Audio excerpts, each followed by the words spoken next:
देखो जो हमको क्वेश्चन दे रखा है, कह रहा है 10 mm मोटी दो प्लेटों को एकल रिबिट लैप जोड़ द्वारा जोड़ने हेतु रिबिट जोड़ का अभिकल्पन करें।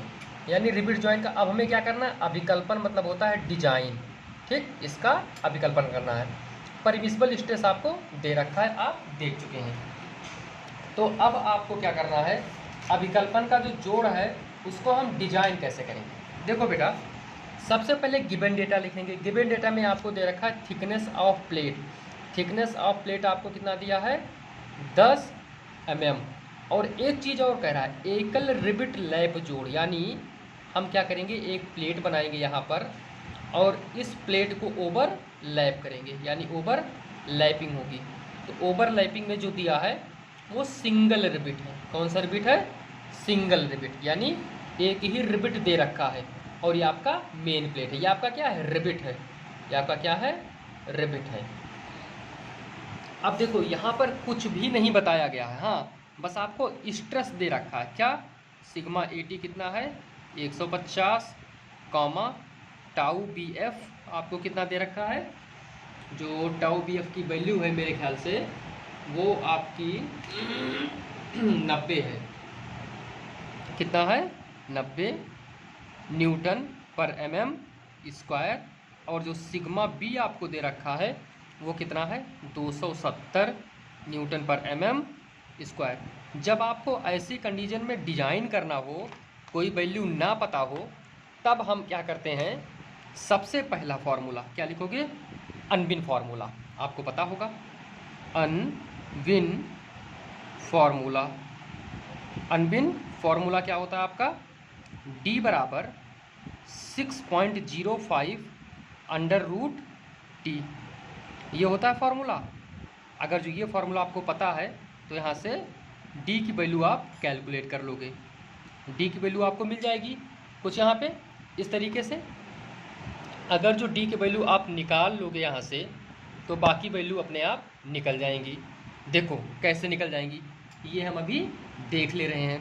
यहाँ से आप जब d की वैल्यू पता हो गई तो इसको d डैश कर लोगे, यानी कि जो d की वैल्यू आएगी वो आपकी आएगी 19.13 mm। मैं बुक से देखकर डायरेक्ट लिख रहा हूँ, आप लोग इसे कैलकुलेट कर लीजिएगा। इस t की वैल्यू कितनी है, t की वैल्यू है 10 mm, यहाँ से d। तो इसको नियर अप्रॉक्स कितना मान लें, 20 mm, क्योंकि 19.13 mm आया है तो इसको 20 mm मान लेंगे। d डैश की वैल्यू निकालेंगे तो 21.5 mm। कैसे हो गया, 1.5 को इसमें जोड़ दिया गया, 1.5 इसमें जुड़ गया। अब आपको d पता है, थिकनेस भी पता है, तो आप शियर स्ट्रेंथ निकाल सकते हैं। तो शियर स्ट्रेंथ जो PS होगा आपका, उसका फॉर्मूला क्या होता है, n into N dash into π/4 into D dash का square into tau B F. तो देखो नंबर आप रिबिट नहीं पता है, एक रिबिट हम मान लेंगे उसमें, ऑब्वियस सी बात है। और नंबर आप शियर प्लेन एकल लैप जॉइंट में कितना होता है, एक होता है। जो शियर प्लेन होता है वो कितना होता है, वो एक ही होता है, इंटू π/4 और डी डैश का जो स्क्वायर है वो 21.5 का स्क्वायर होगा इंटू 90 होगा। जब इसकी वैल्यू आप कैलकुलेट कर लेंगे, यानी कि PS की वैल्यू आप कैलकुलेट कर लेंगे, तो PS बराबर जो आपका आ रहा है माय डियर, जैसे PS बराबर अगर जो हम निकालेंगे तो 32.67 किलो न्यूटन। जैसे बुक की वैल्यू मैं डायरेक्ट लिख रहा हूँ, आप लोग कैलकुलेट कर लीजिएगा। अब हम यहाँ से PB की वैल्यू निकालेंगे तो n into D dash into T into sigma B, आपका ये फॉर्मूला होता है। ठीक, आप क्या करोगे, n की वैल्यू 1, डी डैश की value 21.5 into 10 into sigma B की वैल्यू 270 रख लोगे।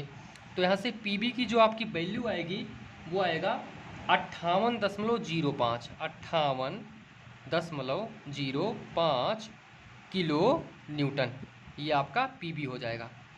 अब एक बात सबसे इम्पॉर्टेंट है डिजाइन में, जो आपको विशेष ध्यान रखना है। ध्यान क्या रखना है, दो स्ट्रेंथ। देखो हमने सबसे पहले यहाँ पर टेंशन स्ट्रेंथ क्यों नहीं लिखा, हमने यहाँ पर हम टेंशन स्ट्रेंथ लिख सकते थे ना, PT बराबर आपको पता था P minus D dash into T into sigma AT। हमने इसलिए नहीं लिखा माय डियर, क्योंकि हमको पिच की वैल्यू निकालनी है, पिच हमको पता नहीं है, और इस पिच की वैल्यू निकालने के लिए हम इसको क्या करते हैं, डिजाइन। तो माय डियर, पिच की वैल्यू यहाँ पर हम कैसे निकालेंगे, हम जानते हैं रिबिट वैल्यू। क्या जानते हैं, आरबी। देखो यहाँ पर लिखते हैं आरबी यानी रिबिट वैल्यू। अब रिबिट वैल्यू क्या है, इसमें मिनिमम क्या होता है, PS share strength comma PB, इन दोनों में से जो वैल्यू कम होगी वही रिबिट वैल्यू होगी। तो अब देखो 58.05 और उसकी वैल्यू आई थी 32.67, ये है 32.67।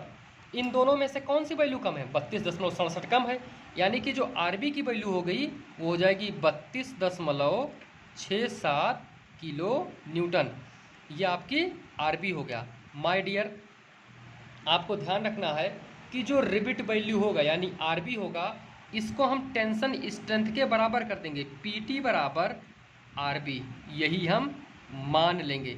मतलब जो टेंशन स्ट्रेंथ लग रहा है, टेंशन फोर्स लग रहा है, वो रिबिट वैल्यू के बराबर लग रहा है।